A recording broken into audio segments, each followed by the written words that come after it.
Observers of the Chelan-Douglas Land Trust were happy to see it pass into familiar hands last summer. Hannah Beaner was named executive director of the nonprofit agency in August.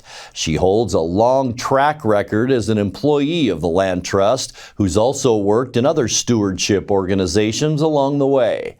In tonight's features story, December marks her 6-month anniversary in the top job, and she spoke with NCW Life's Jefferson Robbins about the experience. So I worked for the Chelan-Douglas Land Trust for about 10 years, from 2013 to 2023, moving from a very entry-level post-hole digger in 2013 to kind of a senior manager, department head of our public access program in 2023.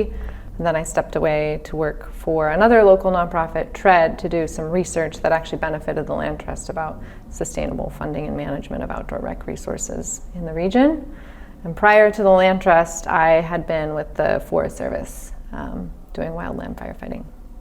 When you first got into your professional life, when you became an adult and were looking around for things to do, was outdoors and working on the land just a natural call for you? Yeah, I grew up in Ferry County in the rural northeastern part of the state, and it's being on the land and identifying strongly a sense of physical place in the world was something that I grew up with, and I know a lot of the people that were in my cohort as well did. And so it felt natural to want to be a part of taking care of a place. And I learned that I had pursued some different avenues of study, more related to international studies. Did some time working in an embassy on an internship in college, and came away with, whoa, that's actually not what I want to do. I'm glad I did an internship to find out, and came back and really leaned heavily into wilderness and parks and protected areas management. When you think about the Land Trust, do you see it as a stewardship agency or as an education agency? I mean, you seem to have fingers in a lot of different sectors. Right.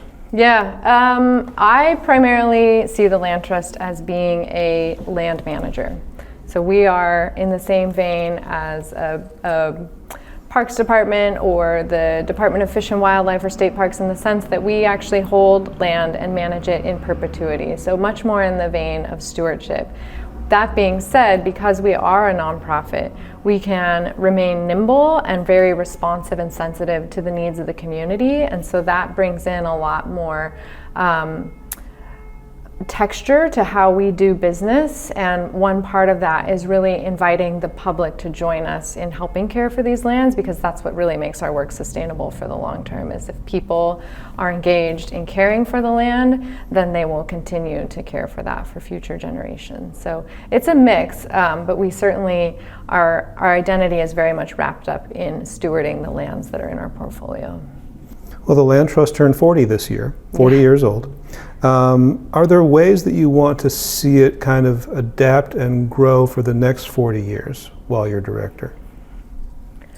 Yeah, I think what comes to mind for me is the Land Trust is just a very steadfast entity. We take ownership or management of land, we conserve it for a variety of public benefits and conservation values, and we steward it forever. And so I think it's less about doing a lot of new things, but adapting to where our community is at in order to keep doing what we do really well. And so I think that stewardship in perpetuity is something that both the board president and myself spoke about at our annual dinner recently, and I think it's where we're in step, that this is our role, we do it really well, and we're going to keep doing it and giving the assurance to our community that we're going to be there for the long term. Land Trust seems to have some advantages in that a lot of its people who are very enthusiastic about the outdoors and about stewardship of the outdoors, who may have gone through the agency, are still around. You worked for Bob Boogert when he was executive director. Bob's still very much a presence.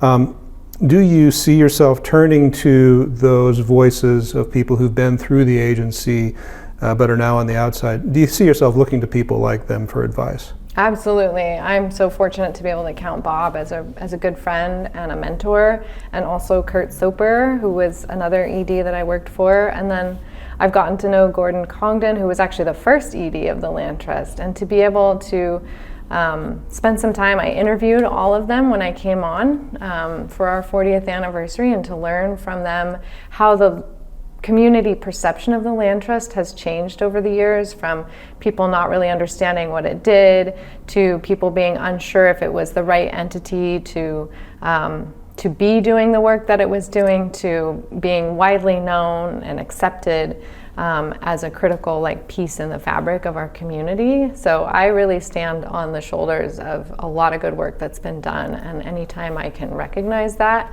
and learn from that, I count myself very fortunate.